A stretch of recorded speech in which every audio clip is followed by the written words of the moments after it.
Though we know the only time that exists is now, we often still tend to struggle with experiences of suffering and anxiety, mostly from the past, which is remembered, stored in the brain, and often distorted.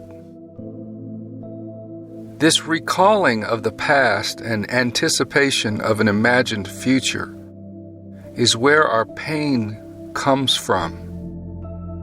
We are hardwired in this way as biological humans.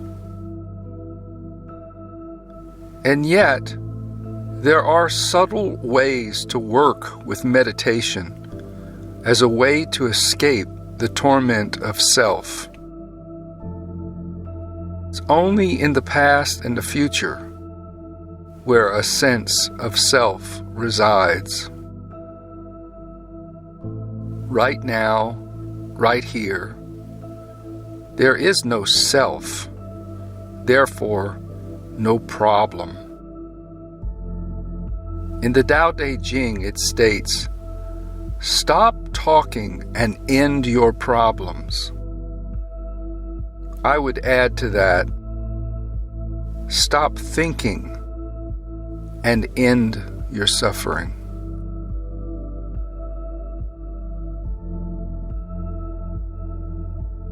Years ago, I was surprised when I read a book by Sri Aurobindo.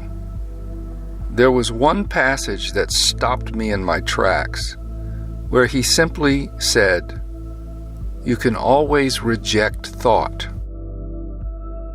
Well, being one who has always been tormented by thoughts, mainly past thoughts, this notion of simply taking a break willingly from thinking seemed foreign and nearly impossible to me. Yet it was intriguing.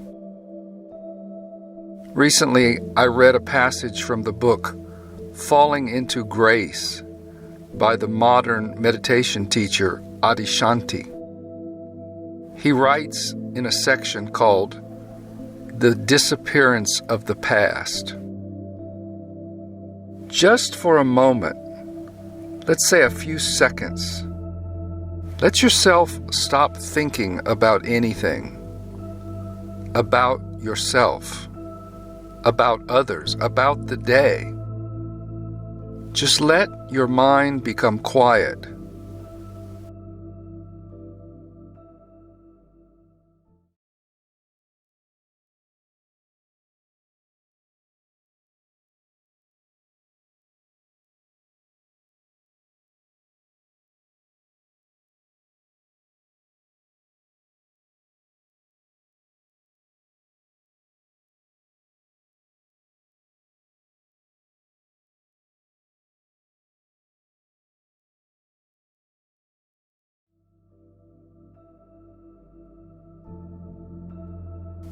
What is it that actually happens in these few seconds? Maybe you think that the only thing you experienced was a quiet mind. But if you really begin to examine what happens when you're not thinking about yourself, you might see that you are no longer separate anymore. You aren't other. And in these moments, you will notice that your whole past disappears. This may be frightening for some, to see that when you're not thinking about your past, that it's literally not there. Over the past few days, I've given myself permission to stop thinking. Not just negative or worrisome thoughts, but all thoughts. Realizing that this is fully possible, as well as cumulatively beneficial, I can say without a doubt, it is a great secret to accessing the peace of mind that the saints and sages of all traditions have taught and recommended. Here in the West, we are encouraged to think, to ponder, to engage in rational, logical reasoning and thought. The trouble with this is that it activates our brains rather than the human heart.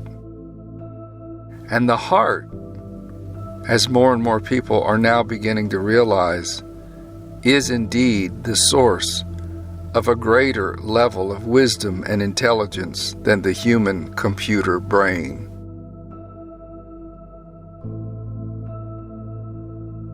The brain is great for figuring out a shopping list or working out mathematical equations, but most of us must admit it's not so good at helping one find peace of mind, contentment, or genuine joy.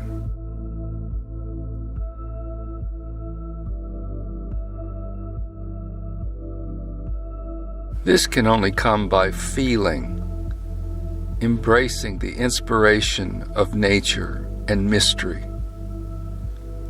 And the way to access this resource of power, love, and wisdom is through silencing the mind, centering the body, and distancing the heart, or what the mystics refer to as detachment, not only of the senses, but of the rationalizations of the mind.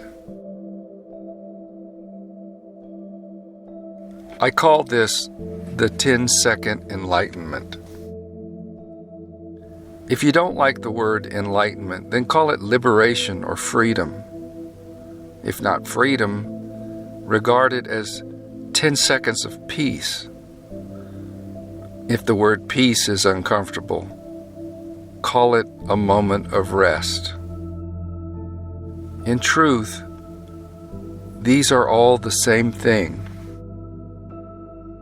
Each one of us has the power to do this practice throughout the day.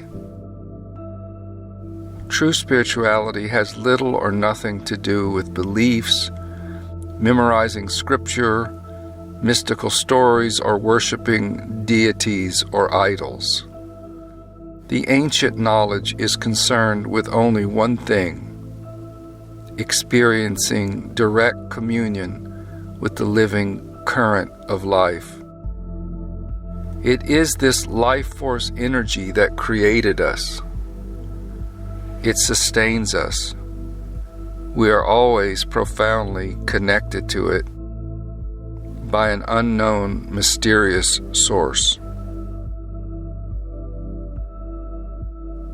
If you would like more practical teachings along this path of the Great Heart, you could check out my book, Peinovan, Teachings of the Temple Dwellers.